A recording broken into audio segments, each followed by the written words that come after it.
మాతృదేవతాభ్యో నమః, పితృదేవతాభ్యో నమః, శ్రీ గణేశ శారదా గురుభ్యో నమః, శ్రీమాత్రే నమః.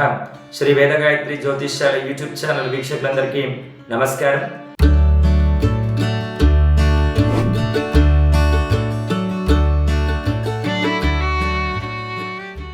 స్వస్తి శ్రీ క్రోధినామ సంవత్సరం మాఘమాసం శిశిర ఋతువు ఉత్తరాయణం ఫిబ్రవరి మాసంలో కర్కాటక రాశి వారి యొక్క రాశి ఫలితాలు ఏ విధంగా ఉన్నాయో ఈ వీడియోలో తెలుసుకుందాం.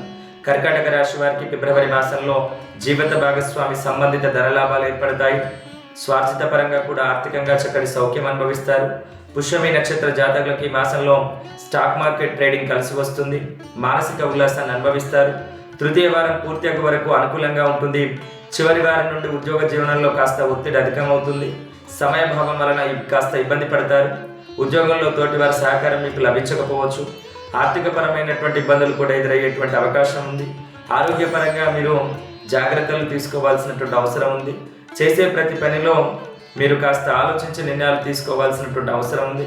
వృత్తిపరంగా, వ్యాపారపరంగా, కోర్టు సంబంధ, భూమికి సంబంధించినటువంటి వ్యవహారాల్లో ఆచితూచి నిర్ణయాలు తీసుకోవాల్సినటువంటి అవసరం ఉంది. ఎక్కడ కూడా తొందరపాటు నిర్ణయాలు తీసుకున్నట్టయితే తీవ్రంగా మీరు నష్టపోయేటువంటి అవకాశం ఉంది. కాబట్టి ప్రతి విషయంలో మీరు తొందరపడకుండా ఆలోచించి ఉద్యోగపరంగా కానీ, వ్యాపారపరంగా కానీ, క్రయ విక్రయాలలో కానీ, కోర్టు సంబంధ విషయాల్లో కానీ, బంధు సంబంధ విషయాల్లో కానీ, కుటుంబ సంబంధ విషయాల్లో కానీ, వ్యాపార సంబంధ విషయాల్లో కానీ మీరు ఆలోచించి సరైన నిర్ణయాలు తీసుకోవాల్సినటువంటి అవసరం ఉంది. ధన నష్టం కూడా కాస్త మిమ్మల్ని ఇబ్బంది పెట్టేటువంటి అవకాశం ఉంది. మీ జాతకపరంగా ఎదురవుతున్నటువంటి ఈ ఆటంకాలన్నీ తొలగిపోయి మీ జాతకపరంగా మీకు మరిన్ని శుభ ఫలితాలు కలగాలి అని అంటే మీరు విఘ్నేశ్వరుని ఆరాధించినట్టయితే మీకున్నటువంటి సమస్యలన్నీ తొలగిపోయి మీకు మానసిక ప్రశాంతతతో పాటు మీరు చేస్తున్నటువంటి ప్రతి పనిలో కూడా మీకు విజయం పొందేటువంటి అవకాశం ఉంది. స్వస్తి.